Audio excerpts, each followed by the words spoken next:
What's cracking, everybody? XehrFelrose here, bringing you some Pokemon Go Battle League content. In today's video, we got a battle submission for the Great League from Orange Gerbis. They are rocking a team that is going to be using some of the newly buffed Pokemon. One of them is going to be Shadow Forretress. Bug Bite is now a Dragon Breath clone, and I can imagine this thing is putting out some serious damage. I don't even have a Shadow Forretress for the Great League. I wish I did. I'm kind of jealous now not to have that, because that Bug Bite damage is going to be going off. And now, in the back, we're going to be backing up this with a Shadow Golurk. Are we doing a triple Shadow team here? Not so. We're going to be putting the boring but consistent Galarian Corsola in the back. Yes, there are going to be things that this team is weak to. It's early season. Trainers are looking, and I definitely recommend, don't be a try-hard early season if you don't have to. Just take this time, learn the new stuff that got buffed, use it, play against it, understand it, so when you get your elo, you can start flexing some of that knowledge you gained by just using those mons and getting used to them. Let's get to these games, though. We're going to see Forretress on the lead in the first game against Dedenne. This is not a good matchup, actually. Dedenne does kind of beat this, but the opponent swaps into their Samurott. Also newly buffed. Fury Cutter in this season does an extra damage, which now makes it a Psywave clone. That is one of the new hotness move updates, so you as you will. Bug Bite's another one. Makes some things like Araquanid really potent now. But there's a double Ghost backline here, probably just to be able to deal with those exact types of teams like this one here that may have double Fury Cutter or Bug in the back, right? But Dedenne is going to be a very good core mate this season with some of those buffed Fury Cutter users. As that electric typing, it helps them against the flying types, which resist Fury Cutter. Dedenne is going to be a very strong partner to some of those Pokemon. The opponent brings in their own Galarian Corsola. Orange Gerbis pivots to theirs, and unfortunately, the opponent's Galarian Corsola is going to be ahead in this matchup, but getting a shield here will be huge because that Golurk is very close to a move. Opponent's forced to throw energy. Let's see what we do. Orange Gerbis is going to be looking to use their final Protect Shield on this Corsola, forcing the opponent's energy. Either way, if they're not going to be able to get to a Nightshade in the next couple of moves here, the Shadow Punch is going to rock the opponent. They're looking to go for an extra just in case the opponent tries to go for that catch, but immediately going for that Shadow Punch after they notice they just might not do it, and that's going to KO the Corsola. Dedenne is going to go down to the Shadow Punch thereafter. 2 Mud Slaps. Those were ripping through Dedenne. Let's not forget how glassy it is, despite those charge buffs, but we are going to have the opponent go down to the Shadow Punch. It's going to be a good game, well played. I've played a few games this season, despite being behind due to being out for work and then getting sick. I've seen, there are some absolute, like, powerhouse players down here. We're not getting the silliness this season, at least not from what I've seen so far. Mostly meta stuff down here. Flame Charge is, however, going to be chunking a little bit of HP off that Corsola. Corsola very bulky.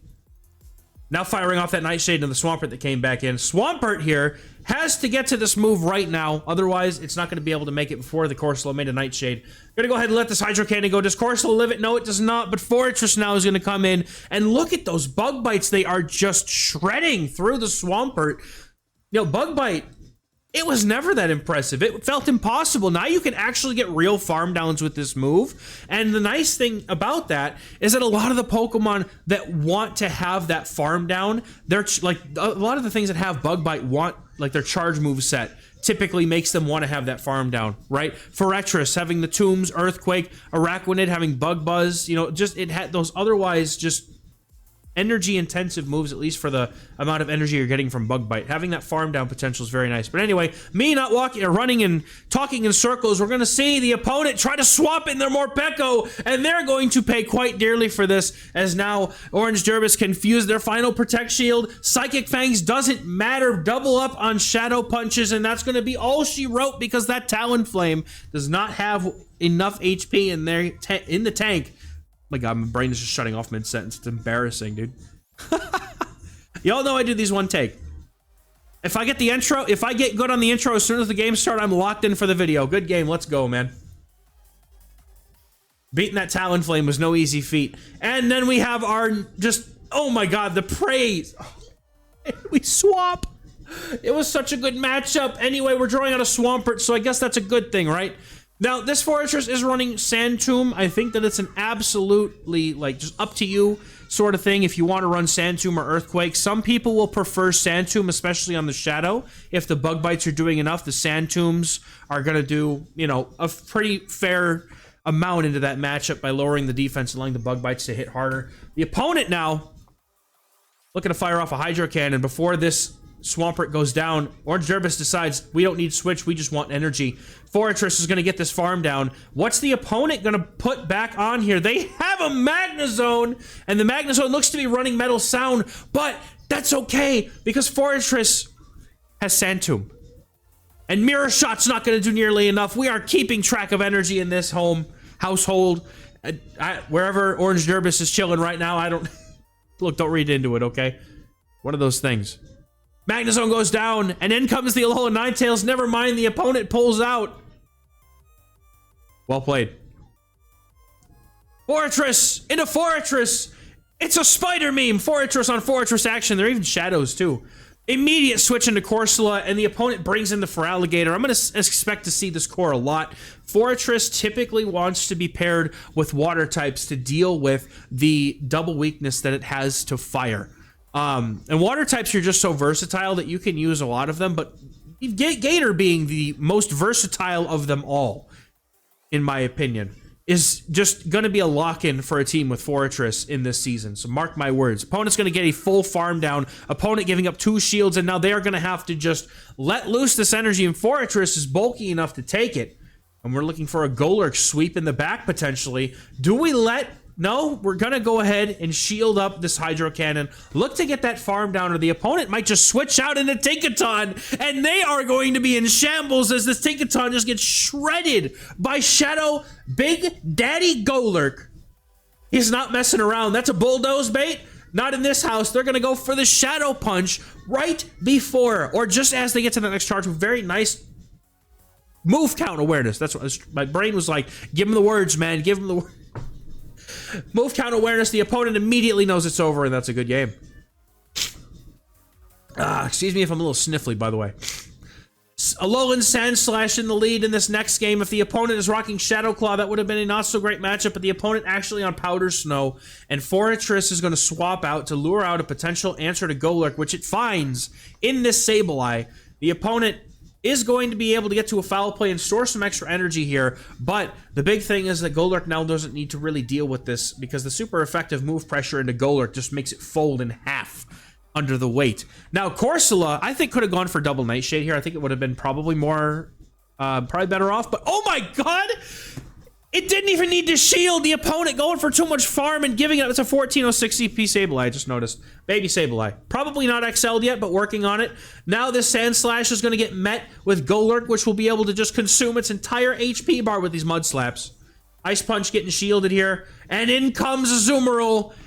And this game, even though Azumarill resists bug-type damage, should be over, as they have the alignment of being able to resist all of the charge moves on Azumarill's moveset. Going for a Rock Tomb quite immediately here, perhaps. Maybe they look to go for a Sand Tomb first, then go for more charge moves.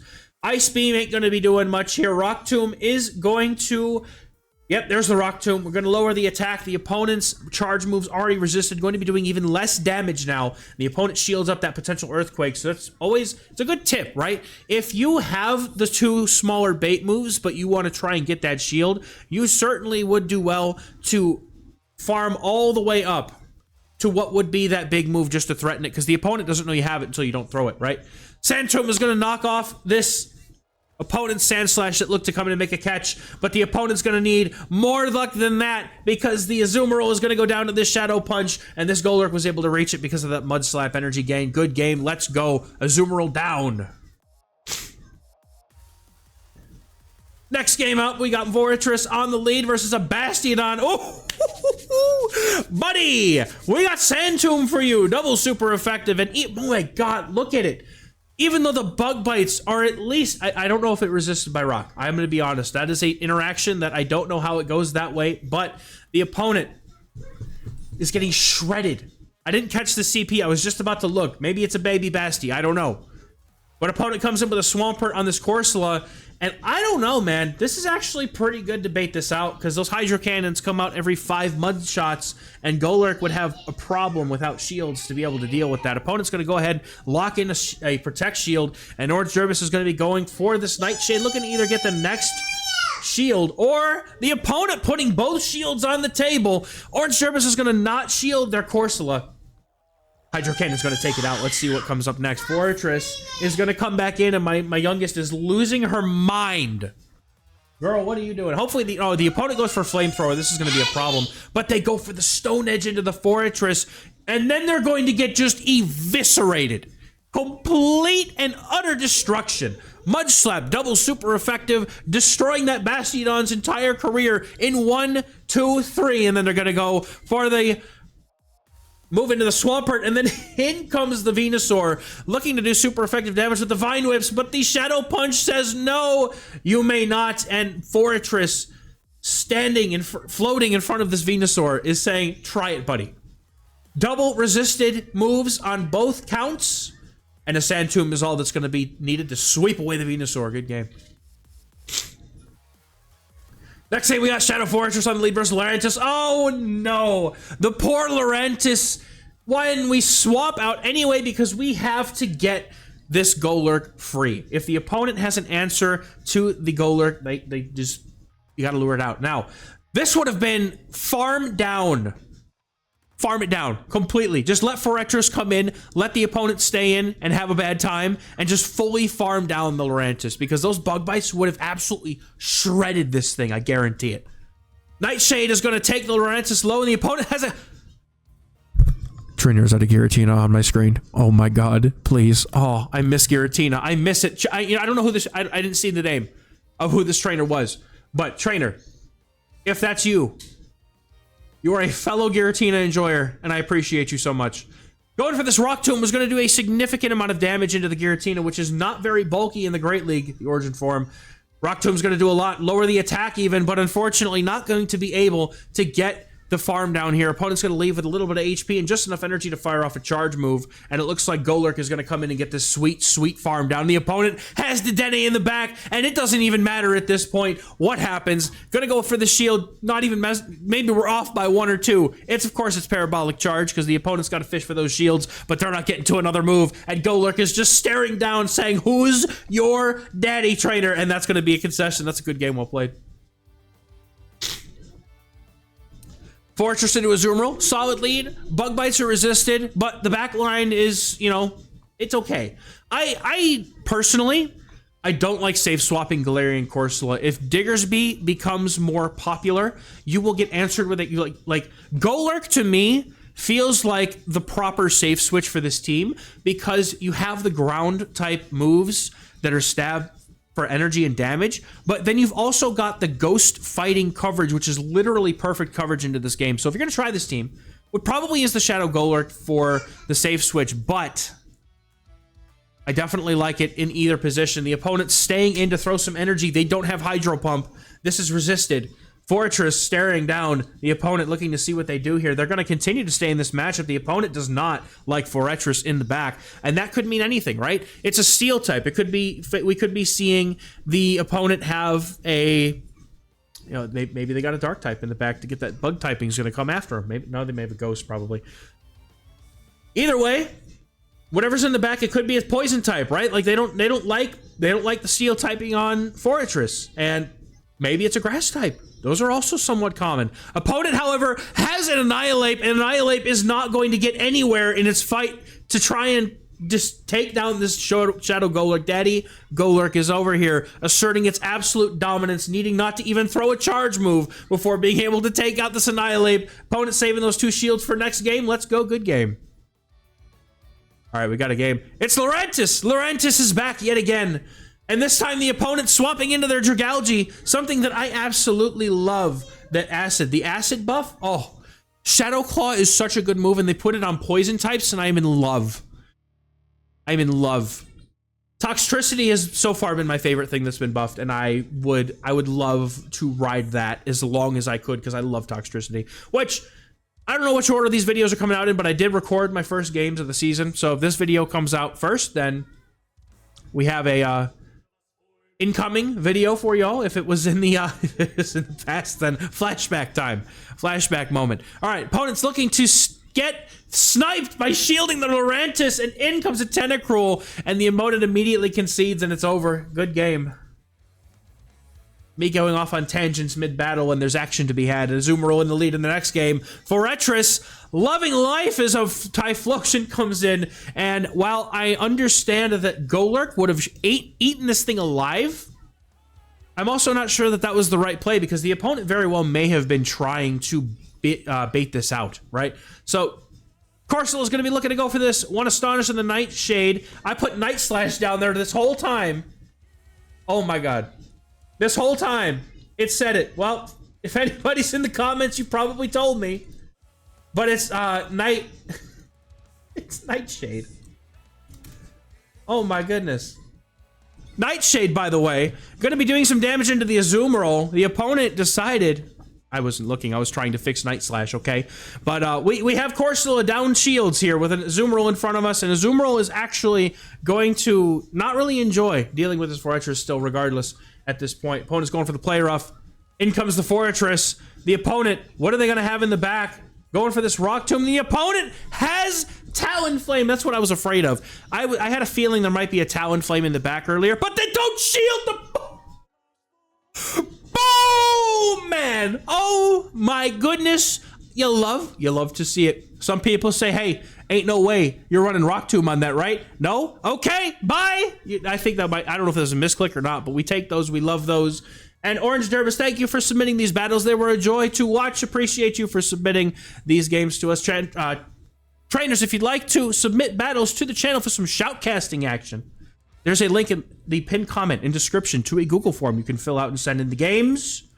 And for me, that's going to be it. Thank you very much for watching, and we'll catch you guys in the next video. Bye-bye.